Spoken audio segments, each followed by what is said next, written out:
Hello everyone, very good morning. आज हम लोग केमिकल काइनेटिक्स में पढ़ने जा रहे हैं कोलिजन थ्योरी। हिंदी में उसको कहते हैं संघटन सिद्धांत या टक्कर सिद्धांत। ये सिद्धांत जो है आर्हेनियस के द्वारा दिए गए समीकरण के बहुत ही क्लोज्ड है। आर्हेनियस हम लोग पिछले लेक्चर में पढ़े थे। आर्हेनियस सिद्धांत, आर्हेनियस की समीकरण क्या पढ़े थे? आर्हेनियस का समीकरण K is equal to A into e to the power minus EA by RT। यहां पे आपने पढ़ा था कि EA एक्टिव एनर्जी संक्रियण ऊर्जा है, R गैस स्थिरांक, T ताप है। तो यह समीकरण जो है और कोलिजन सिद्धांत से जो समीकरण आएगा दोनों लगभग एकदम बिल्कुल क्लोजली रहेगा, क्लोज रहेगा, बिल्कुल लगेगा कि एक दूसरे के अप्रूव है। तो आइए जानते हैं collision theory. Welcome to my channel Ajit Kumar Shrivastava, chemistry sir. आइए जानते हैं कोलिजन थ्योरी क्या है। तो कोलिजन थ्योरी बहुत ही इंपॉर्टेंट थ्योरी है, क्योंकि जितने भी आप रिएक्शन को पढ़ते हो, जितने भी रिएक्शन पढ़ते हो, सभी रिएक्शन में ये थ्योरी लागू होती है। क्योंकि कोई भी अभिक्रिया तब भी संभव है जब उसके पास संक्रियण ऊर्जा के बराबर ऊर्जा हो। अगर उसके अणु इतनी टक्कर नहीं कर पाते हैं कि वो अभिक्रिया नहीं हो, टक्कर समझ रहे हैं? दो लोगों के बीच जब ये बातचीत शुरू होती है तब तक अभिक्रिया नहीं होती है, उसको अभिक्रिया कहाँ मानते हैं? बातचीत शुरू होती है तो अभिक्रिया कहाँ मानते हैं? बहुत लोग वहां पे खड़े हैं देखने के लिए, अरे यार अभी तो बात ही कर रहा है, हाथ पे रहते हुए बात, मुंह से बात कर रहा है। तो वहां पे अभी तक अभिक्रिया नहीं होती है। जैसे वो लोग बातें बढ़ती जाती है, बढ़ती जाती है, बढ़ती जाती है, यानी कि उनके अंदर के टक्कर बढ़ रहे हैं, मॉलिक्यूल्स के टक्कर बढ़ रहे हैं और हाथापाई भी होती है। वहां पे थोड़ा सा शुरू हो गया एकदम हाथापाई, यहाँ एक दूसरे एक फाइट तो दूसरा फाइट, एक फाइट दूसरा फाइट। यहाँ पे भी कोई अभिन्न अभिक्रिया नहीं हो रही है। अभिक्रिया तब होती है जब वो पुलिस केस बनता है, तब लोग जानता है, पूरा लोग जानता है वो प्रोडक्ट क्या बना है। तो प्रोडक्ट दोनों का हॉस्पिटलाइज जो हुआ वो प्रोडक्ट है। तो प्रोडक्ट बनने के लिए धीरे धीरे धीरे धीरे धीरे धीरे वो अभिक्रियाएं, वो मॉलिक्यूल्स जो अणु है टक्कर करते हैं, आपस में कोलाइड करते हैं और वो कोलिजन इतना ज्यादा पहुंच जाएगा कि वो एक बैरियर होता है, सीमा, बैरियर समझते हैं ना, एक सीमा होता है, उस सीमा को पार करना होता है। अच्छा बताओ, अगर दो लोग लड़ रहे होंगे बातचीत करके, है ना, एक दूसरे की गाली गलौज करके वहीं पे शांत हो गया, तो सीमा क्रॉस नहीं हुआ। वो क्या हुआ? कुछ ही दिन बाद एक दूसरे से मिल जाएंगे। लेकिन वो सीमा तब क्रॉस होती है जब दोनों आपस में इतना लड़ जाए कि वो जो है पहुंच जाए कोर्ट कचहरी के पास, तो वो जिंदगी भर लड़ते रहेंगे। यानी प्रोडक्ट बन गया, अब वो प्रोडक्ट फिर रिटर्न नहीं आएगा, उनके अपने पहले वाले रिलेशन में वो रिटर्न नहीं आने वाले हैं, वो रिटर्न नहीं आएंगे। कई पुष्ट चलता है, पुष्ट दर पुष्ट चलता है, वो प्रोडक्ट बन गया। प्रोडक्ट क्या होता है? मान लो कि देखो टक्कर सिद्धांत सीधे कहता है एक रासायनिक अभिक्रिया अभिकारक अणुओं के प्रभावी टक्कर से संभव होता है। प्रभावी टक्कर यहां पे लिखा हुआ है, ये बहुत ज्यादा इंपॉर्टेंट है। प्रभावी टक्कर, मान लो कि तुम कोई रिएक्शन बनाते हो A2 प्लस B2 और बनता है 2AB, तो ऐसे थोड़ा बन जाता है। A2 प्लस B2 से 2AB बनने के लिए A2 और B2 AA मॉलिक्यूल्स और BB मॉलिक्यूल्स के बीच हजारों में लाखों में टक्कर होती है, बहुत सारा टक्कर होता है। उनमें से सारे टक्कर हम कहां काउंट करते हैं? उनमें से वही टक्कर काउंट करते हैं जो एक बैरियर होता है, उस बैरियर को पार कर जाता है, मतलब प्रोडक्ट बनने के लायक होता है। प्रोडक्ट बनने के लायक जो टक्कर होता है वही टक्कर हमारा प्रभावी टक्कर कहता है। अगर मान लो कि इस बोर्ड पे हमें होल करनी हो तो हम एक किल लिए और इसको हथौड़ी से यहां पे मारना शुरू कर दिया, ऐसे। तो ऐसे मारते गए मारते गए मारते गए, एक बार ऐसा आएगा तो ऐसा नहीं है कि फर्स्ट हथौड़ी मारेंगे तो ये होल कर देगा, ऐसा नहीं है, पॉसिबल नहीं है। पॉसिबल है लेकिन प्रोबेबिलिटी नहीं है कि एक ही हथौड़ी में ये पार कर जाएगा, नहीं। तो धीरे धीरे धीरे धीरे धीरे धीरे इसको कई टक्कर मारते हैं, एक प्रभावी टक्कर होता है लास्ट में, जिससे ये प्रोडक्ट, मतलब जो हम चाहते थे वो क्रिया, वो काम हो गया, काम हमने पूरा कर लिया। तो काम को पूरा करने के लिए एक बार में वो काम नहीं पूरा होता, उसके पहले कई ऐसे वर्क होते हैं जो करने पड़ते हैं, इसलिए उस सारे को नहीं माना जाता है। कहा जाता है जो सबसे प्रभावी टक्कर है, जो उस बैरियर को पार करेगा। भाग तो सारे ले रहे हैं, जितने भी उसमें मतलब टक्करों में सभी टक्कर भाग ले रहे हैं, लेकिन जो सबसे एक बैरियर होता है, मान लो कि यहां से शुरू हुआ, ये रिएक्टेंट है, यहां से शुरू हुआ, ये पार करते गया, चढ़ते गया और ये प्रोडक्ट है, यहां प्रोडक्ट बन रहा है, तो ये यहां पे लगा हुआ है एक्टिवेशन एनर्जी, है ना, ये है संक्रियण ऊर्जा। अब यहां जो पहुंचेगा तब उसको यहां तक आएगा, तो यहां तक पहुंचने में इसको टक्कर करना है, रिएक्टेंट के मॉलिक्यूल्स को यहां तक पहुंचने में टक्कर करना है। क्योंकि ये तो गिर रहा है जिसमें, तो उसका एनर्जी लगेगा कहां, यहां तक जो पहुंच गया समझो कि वो प्रोडक्ट बन गया, प्रोडक्ट तो यहां पे है, तो उसको ये क्रॉस करना होता है। इस क्रॉस को करने के लिए हम लोग कैटलिस्ट भी लगा देते हैं, है ना, यहाँ पे इसको मतलब और फास्ट रिएक्शन करने के लिए, इसको ऊपर चढ़ाने के लिए कैटलिस्ट का भी प्रयोग कर लेंगे, यहाँ पे कुछ भी कैटलिस्ट लगा देंगे। तो कैटलिस्ट इनके एक्टिवेशन एनर्जी को जल्दी से जल्दी पहुंचाने में सहायक होता है, ठीक है।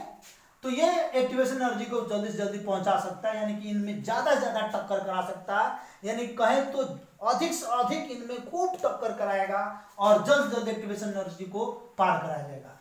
जैसे ही ये टक्कर रिएक्टेंट के अणु आपस में टक्कर करके ये संक्रियण ऊर्जा को पार करेंगे, वो प्रोडक्ट बन जाएंगे। यही सारी कहानी है यहाँ पे। इसी कहानी को हम लोगों को कोलिजन थ्योरी में समझना है। आइए समझते हैं डिटेल।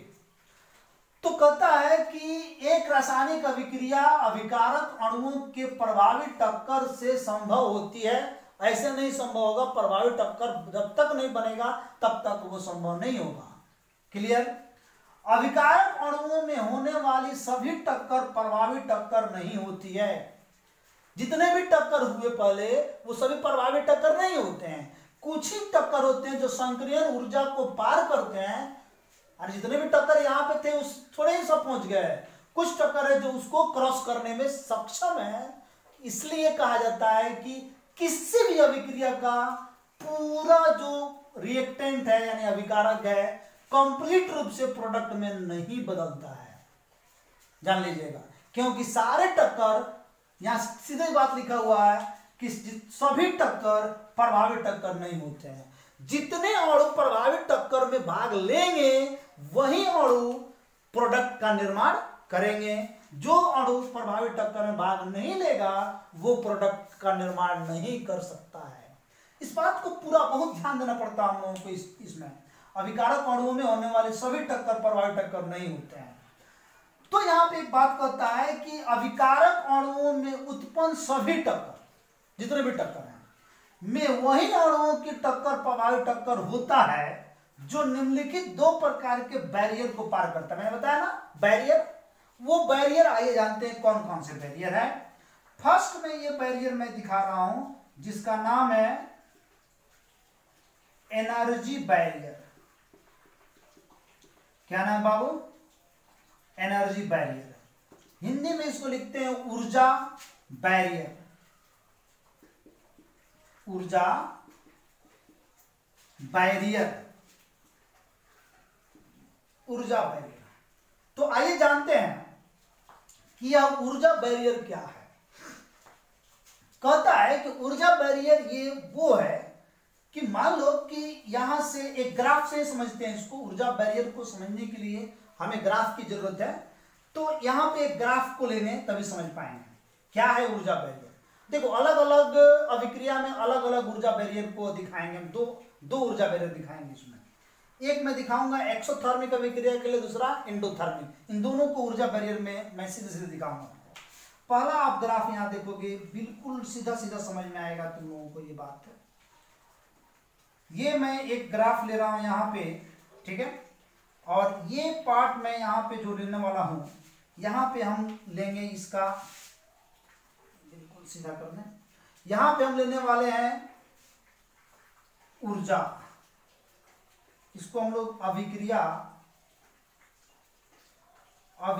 विकास भी कहते हैं। कितना अभिक्रिया का विकास हुआ वो भी इसका नाम दिया जाता है। और यहां पे ऊर्जा ले लेंगे, ठीक है। यहाँ पे हमने ऊर्जा ले लिया, यहाँ पे अभिक्रिया का विकास ले लिया। मान लो कि ये रिएक्टेंट है, यहाँ पे हमने रिएक्टेंट को लिया, अभिकारक के लिया R, और ये क्या हुआ कि यहां से ये शुरू होता है और ये चला गया यहां तक, और यहां पे जाने के बाद ये यहां पे आ गया, ठीक है। और ये जो हमारा है प्रोडक्ट है, क्लियर, ये क्या है, प्रोडक्ट है। अब एक बात यहां पे क्लियर समझ लीजिए कि ये दायरा यहां से यहां तक जाती है, ठीक है, और ये आपका प्रोडक्ट का एरिया है, ठीक है, ये आपका प्रोडक्ट का एरिया है, ये प्रोडक्ट है, ठीक है। तो ये आप यहां से यहां तक जो आप देख रहे हो रिएक्टेंट से ये हाइट, इसको कहते हैं संक्रियण ऊर्जा, यानी कि ये कहते हैं संक्रियण ऊर्जा, संक्रियण ऊर्जा कहते हैं, ठीक है। और फिर जब इस ये रिएक्टेंट के पास से अधिक हम जब एनर्जी बढ़ते हैं, उस एनर्जी का नाम हम लोग देते हैं यहां पे जो है डेल्टा एच। तो अब टोटल एनर्जी का क्या नाम देंगे, संक्रियण ऊर्जा से लेकर टोटल प्रोडक्ट तक अगर हम बढ़ते हैं तो इसका नाम होता है देहली ऊर्जा। सारी बातें यहां पे आप क्लियर हो रही होगी। देहली ऊर्जा बहुत इंपॉर्टेंट है बाबू, बहुत ज्यादा ये बच्चों के दिमाग में रहता है कि देहली ऊर्जा क्या है, संक्रियण ऊर्जा क्या है। अब इस ग्राफ में सारी बातें क्लियर हो रही है। देहली ऊर्जा वो ऊर्जा होती है जो पूरा संपूर्ण अभिक्रिया को कराने में जो ऊर्जा खर्च होती है उसे हम लोग देहली ऊर्जा कहते हैं। संक्रियण ऊर्जा वो होती है जो रिएक्टेंट को मैक्सिमम कोलाइड कराने में जो ऊर्जा खर्च होती है। मैक्सिमम कोलाइड, एक ऊर्जा बैरियर लगा रहता है यहाँ पे, ये एक बैरियर लगा है, इस बैरियर को जैसे ही पास करेगा प्रोडक्ट बन जाएगा। इस बैरियर को पार कराने में जो ऊर्जा खर्च होती है उसको हम लोग संक्रियण ऊर्जा कहते हैं। और अब बात है यहाँ पे, तो ये ऊर्जा ऐड किया जा रहा है तब जाकर प्रोडक्ट बन रहा है। ध्यान दीजिएगा, ये ऊर्जा यहाँ पे ऐड किया जा रहा है तो यहाँ पे ये प्रोडक्ट बन रहा है। यानी कि इसको हम लोग जो कहेंगे, ये ऊर्जा यहाँ पे प्रोडक्ट में ज्यादा निकल रहा है, मैंने ऐड करने का अर्थ ये हुआ कि ईए में इसको ऐड कर रहा है तो ये प्रोडक्ट में जा रहा है ना, ये तो पार्ट प्रोडक्ट का है, रिएक्टेंट से अधिक है। तो एक बात यहाँ पे क्लियर समझ लीजिए इस बात को यहाँ पे आप, कि जब कोई रिएक्शन में मान लो कि A2 और B2 है और प्रोडक्ट में ये एनर्जी निकलता है डेल्टा H प्लस 2AB, या इसको पहले हम लोग 2AB प्लस डेल्टा H लिखते हैं। इसी अभिक्रिया को हम लोग एक्सोथर्मिक कहते हैं, ऊष्माक्षेपी कहते हैं। इसको ऐसे भी लिख सकते हैं A2 plus B2 minus delta H, delta H यहाँ लाएंगे माइनस डेल्टा H हुआ, और 2AB। तो एनर्जी को कभी भी हम लोग रिएक्टेंट में दिखाते हैं, इसलिए मैं यहाँ लिख रहा हूं। तो ये जो एनर्जी है ये ES से ज्यादा है, ऐड करने पर प्रोडक्ट बनता है, यानी कि प्रोडक्ट में ये ऐड हो रहा है। ध्यान दीजिएगा, तो रिएक्टेंट से देखा जाता है, रिएक्टेंट में जो निगेटिव और पॉजिटिव साइन होती है वो साइन बताती है कि ये एक्सोथर्मिक है कि ये इंडोथर्मिक है ना, ऊष्माक्षेपी है कि ऊष्माशोषी है। तो चूंकि ये जब हम यहाँ पे ला रहे हैं, यानी कि जब हम निगेटिव में रिएक्टेंट में ला रहे हैं तो निगेटिव हो जा रहा है। तो यह अभिक्रिया कौन सा है, यानी कि यह अभिक्रिया ऊष्माक्षेपी अभिक्रिया है, ऊष्माक्षेपी अभिक्रिया है। तो यह अभिक्रिया कौन सी हो गई, यह अभिक्रिया हमने बनाया ऊष्माक्षेपी अभिक्रिया के लिए। ये ऊष्माक्षेपी अभिक्रिया का हमने ग्राफ तैयार किया और इसमें आपको समझाया कि ये एक बैरियर है, एनर्जी बैरियर, इस बैरियर को पार करना होगा। इसी प्रकार अगर हम ऊष्माशोषी के लिए बनाएं तो ये प्रोडक्ट इसके रिएक्टेंट से ऊपर चला जाएगा। मतलब इनका ग्राफ कुछ यहाँ पे दिखाते हैं, इनका ग्राफ हम यहाँ पे लेते हैं, इनका ग्राफ क्या होगा। तो यहाँ पे आप लोग देखेंगे इनका ग्राफ हम लोग कैसे दिखाते हैं। ये हमारा रिएक्टेंट हो गया, ठीक है। और यहां से ये गया और इसको यहां से ये पार करता है और ये प्रोडक्ट यहीं बन गया। समझिएगा, प्रोडक्ट हमारा रिएक्टेंट के नीचे नहीं गया, रिएक्टेंट का एरिया को क्रॉस नहीं किया बाबू, ये ऊपर ही बन गया। सारी बातें वही होगी। यहां एनर्जी है, यहां पे हमारा अभिक्रिया विकास है, तो हमारा यहां पे ये संक्रियन ऊर्जा है। इस बार संक्रियन ऊर्जा ज्यादा दिख रहा आपको, बड़ा है, दिख रहा है ना। तो ये हमारा संक्रियन ऊर्जा है, इसी को बैरियर कहते हैं। इस बैरियर को ये क्रॉस करेगा, प्रोडक्ट बना देगा। ये प्रोडक्ट की एरिया हो गई। तो यहां से यहां तक की एरिया जो है डेल्टा एच, ये डेल्टा एच रिएक्टेंट में ऐड हो रहा है, ये डेल्टा एच प्रोडक्ट में ऐड हो रहा था। यहाँ पे प्रोडक्ट में ऐड हुआ, रिएक्टेंट के बाद था। ये डेल्टा एच रिएक्टेंट में ऐड हो रहा है। इस बात को पूरा क्लियर समझिएगा। तो यहाँ पे हम लोग फिर से वही कहानी होगी कि ये टोटल देहली ऊर्जा है, देहली ऊर्जा है। अब यहाँ पे हम लोग ग्राफ को समझेंगे, तो यहाँ पे हम एक बात कहेंगे कि ये जो बनाएंगे आप लोग A2 plus B2 plus delta H, इसको थोड़ा और नीचे लिखते हैं, A2 plus B2 plus delta H, तब प्रोडक्ट 2AB बन रहा है। यानी कि ये प्लस में आ गया रिएक्टेंट में, आ देखिए रिएक्टेंट में माइनस हो गया था, प्रोडक्ट में प्लस हुआ था। तो यह अभिक्रिया उष्मा शोषी अभिक्रिया कहलाता है, उष्मा शोषी अभिक्रिया होता है।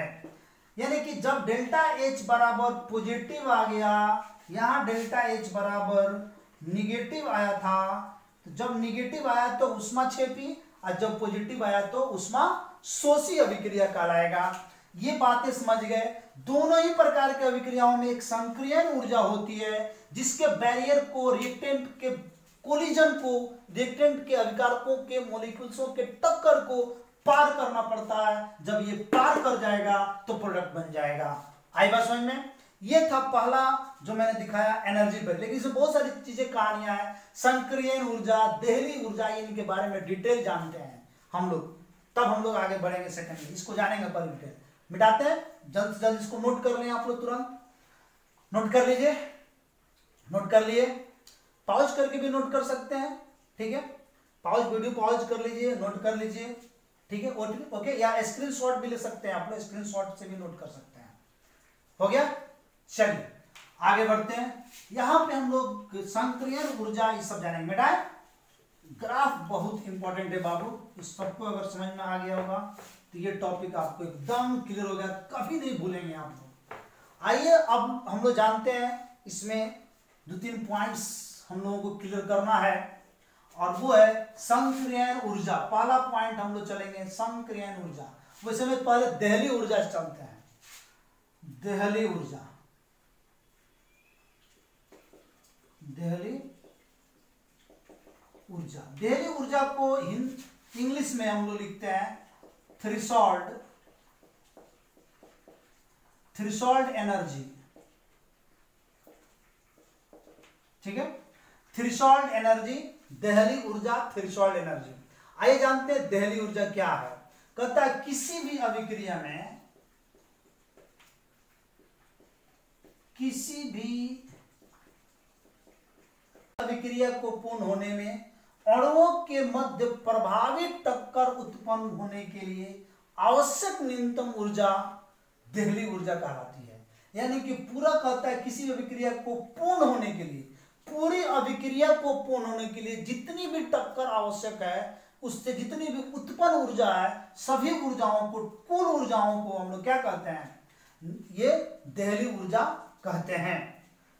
तो ये था देहली ऊर्जा। अब हम लोग जानेंगे यहां पे संक्रियन ऊर्जा। संक्रियन ऊर्जा, अब संक्रियन ऊर्जा को हिंदी इंग्लिश में कहते हैं हम लोग एक्टिवेशन एनर्जी, एक्टिवेशन एनर्जी, संक्रियण ऊर्जा। अब इसका डिफिनेशन तो आता है कि इसके डिफिनेशन में वह निश्चित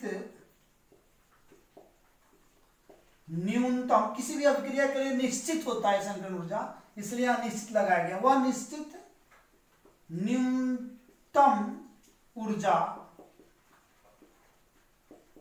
जो अभिकारक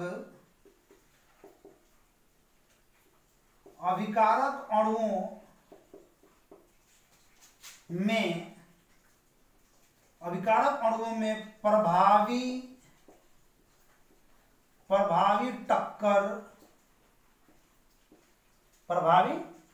टक्कर उत्पन्न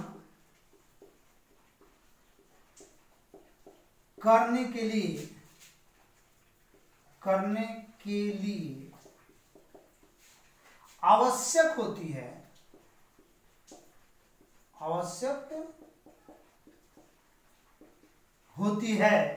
संक्रियण ऊर्जा कहलाती है। संक्रियण ऊर्जा कहलाती है। क्या कहता है? दोनों के डिफिनेशन में अंतर है, ध्यान दीजिएगा। यहां कहता है वह निश्चित न्यूनतम ऊर्जा जो अभिकारक अणुओं को प्रभावी टक्कर उत्पन्न करने के लिए, और यहां कहता है किसी अभिक्रिया को पूर्ण होने में। यहां पे सिर्फ प्रभावी टक्कर उत्पन्न होने में, दोनों में अंतर है। पूरे अभिक्रिया को पूर्ण होने में जो प्रभावी टक्कर उत्पन्न करता है, उस सबको लेते हुए जो ऊर्जा मिलता है हमको न्यूनतम ऊर्जा, उसको देहली ऊर्जा कहते हैं। और सिर्फ प्रभावी टक्कर को जो उत्पन्न करने के लिए आवश्यक ऊर्जा होती है, उसको हम लोग संक्रियण ऊर्जा कहते हैं। इसे ईए द्वारा हम लोग लिखते हैं, किसे डिनोट करते हैं? ईए द्वारा। यानी कि संक्रियण ऊर्जा जो है, संक्रियण ऊर्जा बराबर, यहां पे जान लीजिए, देहली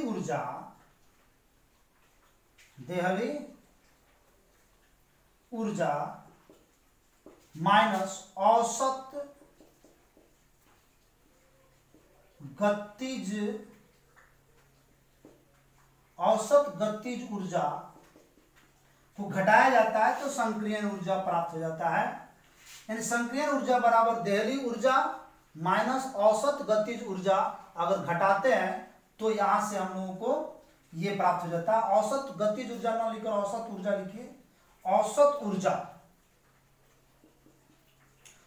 ऊर्जा जितना भी होता है सबको घटाएंगे तो हमें प्राप्त हो जाएगा संक्रियण ऊर्जा। चलिए यहां पे एक चीज मैं आप लोगों को दिखाऊं कि जो भी ये संक्रियण ऊर्जा और देहली ऊर्जा से हमें टक्कर से जो ऊर्जा प्राप्त हुआ, जो ये अभिक्रिया का प्रोडक्ट प्राप्त हुआ, इस प्रोडक्ट में हम लोग ये भी जान लेते हैं कि अब ग्राफ के थ्रू कितने अभिकारक अणु उसमें भाग लेते हैं, कैसे ग्राफ में हम दिखाएंगे। इसको एक मैं यहां पे हेडिंग देता हूं कि इसको हम लोग जानेंगे भिन्न ताप पर भिन्न ताप पर अणुओं भिन्न ताप पर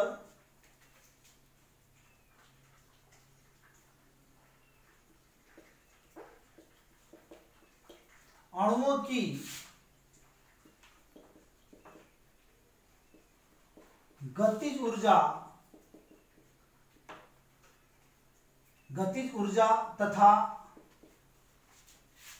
तथा अणुओं की संख्या, अणुओं की प्रभावी टक्कर में भाग लेने वाले अणुओं की संख्या, डायरेक्ट लिखिए यहां पे, प्रभावी टक्कर में भाग लेने वाले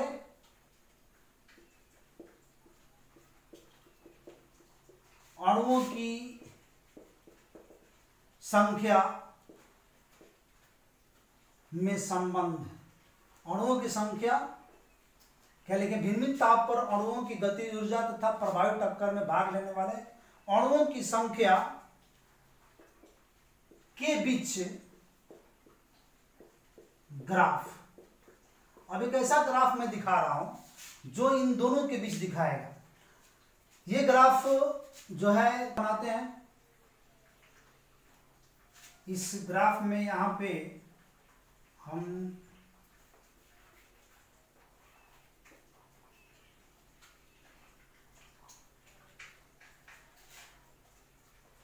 यहां पे लेंगे गतिज ऊर्जा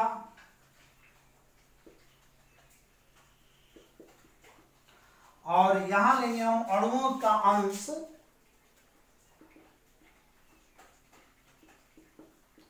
अणुओं का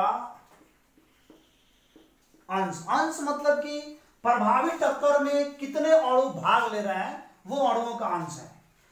तो एक यहां पे मान लो कि ये रिएक्शन रिएक्टेंट से शुरू होता है और ये रिएक्टेंट से शुरू होते हुए जाता है और ये यहां तक पहुंच जाता है प्रोडक्ट इसका। तो ये पार्ट जो मैं यहां दिखा रहा हूं, ये पार्ट हमारा जो है वो बताता है कि अणुओं के द्वारा प्रभावी टक्कर में भाग लिया गया संख्या जो है वो संख्या वहां दिखा रहे हैं। लेकिन ये मैं दिखा रहा हूं टेम्परेचर T1 पर, T1 टेम्परेचर पे इतना अणु भाग ले रहे हैं। ठीक है, अब एक और ग्राफ लेते हैं यहां पे जो कि T2 अणु को दर्शाएगा। तो जब T2 अणु पर हम जाते हैं, थोड़ा सा इसको और हम ऐसे बनाएंगे, जब हम T2 अणु पे जाते हैं तो हमारा ग्राफ कुछ ऐसे प्राप्त होता है। यानी कि ये हमारा हो गया T2 ग्राफ, T2 टेम्परेचर। और एक बात जान लीजिएगा, T2 greater than T1, T2 temperature जो है T1 से ज्यादा है, तो इसका प्रभावी जो टक्कर है वो इतना और बढ़ गया। जो अणु प्रभावी टक्कर में भाग ले रहे हैं उनकी संख्या और बढ़ गई। तो अच्छा, एक बात तो जानते हैं आगे आप लोग, जितना ज्यादा अणु प्रभावी टक्कर में भाग लेगा उतना ही अभिक्रिया फास्ट बनेगा और उतना ही ज्यादा उत्पाद बनेगा। तो टेम्परेचर बढ़ाने से उत्पाद की संख्या बढ़ रही है, ये तो क्लियर हो गई। यहाँ पे जितना ज्यादा टेम्परेचर बढ़ा रहे हैं उतना ही उत्पाद बढ़ रही है। ये क्या है? ये है प्रभावी टक्कर में भाग लेने वाले अणुओं की संख्या। प्रभावी टक्कर में भाग लेने वाले अणुओं की संख्या, भाग लेने वाले अणुओं की संख्या हो गया ये। ठीक है, कितना अणु इसमें भाग लेते हैं उसकी संख्या बता रहा है। यानी कि जितना ज्यादा टेम्परेचर बढ़ेगा उतना ही रिएक्टेंट अणुओं के बीच उतना ही टक्कर होगा और उतना ही प्रोडक्ट ज्यादा बनेगा जितना अणु टक्कर में भाग लेंगे। इस बात को क्लियर कर लिया हम लोग। तो एक बात यहां पे क्लियर हो गया कि प्रभावी टक्कर का अंश बराबर प्रभावी टक्कर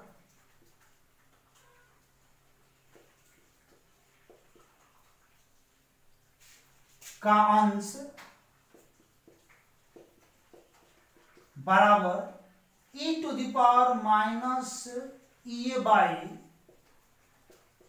होगा। यानी प्रभावी टक्कर का अंश मतलब कि बेग, यानी कि बेग जो है वो समानुपाती होगा e⁻⁻ के। ठीक है, माने एक्सपोनेंशियल फैक्टर होगा। संक्रियन ऊर्जा, जो संक्रियन ऊर्जा होगा और टेम्परेचर पे डिपेंड कर रहा है। जितना ज्यादा टेम्परेचर हमारा बढ़ेगा उतना कम संक्रियन ऊर्जा होगा। मैंने पहले वाले ग्राफ में दिखाया था संक्रियन ऊर्जा, तो संक्रियन ऊर्जा कम हो रहा है कि नहीं इसका। ये मान लो कि संक्रियन ऊर्जा है तो T1 पे संक्रियन ऊर्जा यहाँ पे है, तो T2 पे संक्रियन ऊर्जा यहाँ पे है। तो जितना ज्यादा टेम्परेचर बढ़ेगा उतना ही संक्रियन ऊर्जा कम होगा और जितना संक्रियन ऊर्जा कम होगा यहाँ पे रिएक्शन उतना ही फास्ट होगा। एक बात ऑब्जेक्टिव में क्वेश्चन भी आता है कि फास्ट अभिक्रिया में संग्रहण ऊर्जा क्या होता है, अधिक होता है, कम होता है ना, बहुत कम होता है, क्या होता है, तो बहुत कम होता है। जितना फास्ट होगा उतना ही संग्रहण ऊर्जा कम होगा, इस बात को समझिएगा। तो ये आपको एक मिला यहाँ पे, वेग जो है वो एक्सपोनेंशियल फैक्टर होता है संग्रहण ऊर्जा और टेम्परेचर के अनुपात का। चलिए अब ये हम लोग खत्म हो गया, ये हम लोग पढ़ रहे थे एनर्जी बैरियर। अब हम लोग पढ़ेंगे यहाँ पे सेकंड में है ओरिएंटेशन बैरियर। ओरिएंटेशन बैरियर थोड़ा सा इसकी जरूरत पड़ेगी, इसको रखते हैं हम यहाँ पे, देखते हैं हो जाएगा तो इसमें हम ले लेंगे। अब हम लोग सेकंड नंबर में पढ़ने जा रहे हैं जिसका नाम है orientation barrier. Orientation barrier, orientation barrier, ठीक है। ओरिएंटेशन बैरियर ये कौन सा बैरियर आइए समझते हैं। तो ओरिएंटेशन बैरियर जो होता है ये बहुत ही, मैंने इसको ओरिएंटेशन का अर्थ होता है अभिविन्यास, यानी कि विस्तार होता है। ये बैरियर आपको कंप्लीटली विस्तार में बताएगा कि कहां जाकर इसको क्रॉस करना है। इस बैरियर में टक्कर को और ज्यादा समझना है। मान लो कि A2 plus B2, A2 plus B2 आपस में टक्कर करके 2AB एक कंपाउंड बनाता है, प्रोडक्ट बनाता है, तो ये क्या होगा, आइए बात समझते हैं इसको। कौन सा टक्कर प्रभावी टक्कर होगा, जो हेड ऑन टक्कर होगा, head on collision. Head on टक्कर क्या होता है, आमने सामने का जो टक्कर होता है वो हेड ऑन टक्कर होता है, यानी कि AA और BB ऐसे अगर मॉलिक्यूल्स आपस में टक्कर करते हैं तो ये जो टक्कर होगा बहुत ही प्रभावी टक्कर होगा और प्रोडक्ट बनाना इसके लिए आसान होगा। ये प्रभावी टक्कर है, ये दोनों आपस में टक्कर करेंगे और ये दोनों आपस में टक्कर करेंगे और ये टक्कर जो ना होगा वो प्रभावी टक्कर होगा, हेड ऑन टक्कर होगा, हेड ऑन कोलिजन होगा। तो हेड ऑन कोलिजन हमारे लिए बहुत इंपॉर्टेंट है। हेड ऑन कोलिजन जितना होगा उतना ही हमारे लिए प्रोडक्ट ज्यादा बनेगा। लेकिन अगर हम बात करें ऐसे A B B, ये दोनों मॉलिक्यूल्स हो गया और ये जब टक्कर करेगा तो यहाँ पे कोई रिएक्शन नहीं होगा, है ना, no reaction, no product form, है ना। यानी कि यहां पे लिख सकते हैं उत्पाद नहीं बनेगा, यहां उत्पाद नहीं बनेगा इस तरह के टक्कर से, यानी ये हमारा हेड ऑन कोलिजन नहीं है। हेड ऑन कोलिजन होगा बिल्कुल आमने सामने की टक्कर होनी चाहिए, तब जाकर हेड ऑन टक्कर होगा। तो यहां पे एक बात साफ साफ आता है, एक बात क्लियर होता है कि अभिक्रिया का वेग, वेग मतलब समझ रहे ना, जो फास्ट एक्शन करता है, अभिक्रिया का वेग डायरेक्टली प्रोपोर्शनल हो गया प्रभावी टक्कर की संख्या, प्रभावी टक्कर की संख्या पर डायरेक्ट ये मतलब होता है। जितना ज्यादा प्रभावी टक्कर की संख्या बढ़ेगी, यहां पे बता रहा है, उतना ज्यादा अभिक्रिया की वेग भी बढ़ेगा। यानी कि हम लिख सकते हैं R is directly proportional to, या इसको बराबर लिखते हैं R इज इक्वल टू संघटक वही टक्कर, संघटक, संघटक यानी कि टक्कर कहते हैं, संघटक आवृत्ति, आवृत्ति गुने प्रभावी टक्कर, प्रभावी टक्कर का गुणांक, प्रभावी टक्कर का गुणांक। यानी कि R इज इक्वल टू ये हो जाएगा, यहां पे संघटक आवृत्ति को Z लिखते हैं, संघटक आवृत्ति को उसको सिंबॉलिक में क्या लिखते हैं, ZAB। संघटक आवृत्ति गुने यहां पे हमारा हो गया, इस प्रभावी टक्कर के गुणांक को F मान लेते हैं, ठीक है, प्रभावी टक्कर के गुणांक को F। और यहां पे आपको जो बताया गया है प्रभावी टक्कर के गुणांक यही है, प्रभावी टक्कर का अंश, देख रहे, प्रभावी टक्कर का अंश, दैट मींस प्रभावी टक्कर का गुणांक वो इतना के बराबर है। तो एफ की जगह पर वो वैल्यू हम लोग यहां पर डालेंगे, यानी कि Z A B into F की जगह पर E to the power minus E A by R T.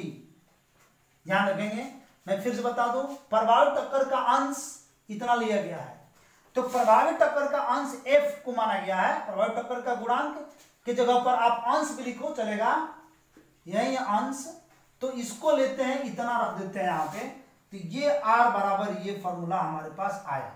लेकिन आजकल जो है नए सिस्टम में एक नया फॉर्मूला लाया गया है, ठीक है, इसको हम यहां बताते हैं, यहां बताते हैं।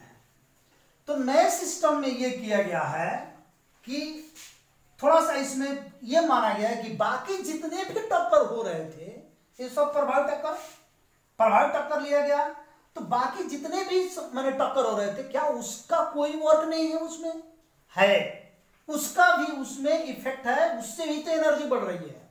तो यहां पे मैं लिख देता हूं, यहां पे आते हैं नए नियम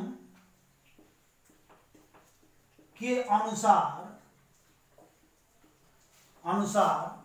R is equal to P, यहां पे एक फैक्टर P लिया गया, P into Z A B into e to the power minus E A by R T, minus E A by R T, जहां ये फॉर्मूला आपका फाइनली फॉर्मूला आया, जहां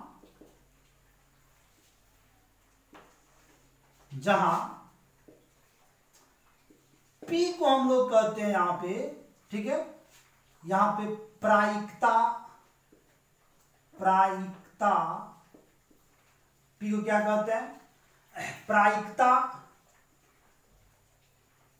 गुणांक, Z को क्या कहते हैं, आवृत्ति गुणांक, Z को आवृत्ति गुणांक यानी कि संघटक आवृत्ति कहते हैं, इसको आवृत्ति गुणांक भी कहते हैं। फिर उसके बाद से यहां पे हम लोग E को क्या कहते हैं, ये हो गया संक्रियण ऊर्जा, R हो गया गैस स्थिरांक और T हो गया ताप। तो ये सब देखते हुए संघटक सिद्धांत से ये फॉर्मूला प्राप्त हुआ।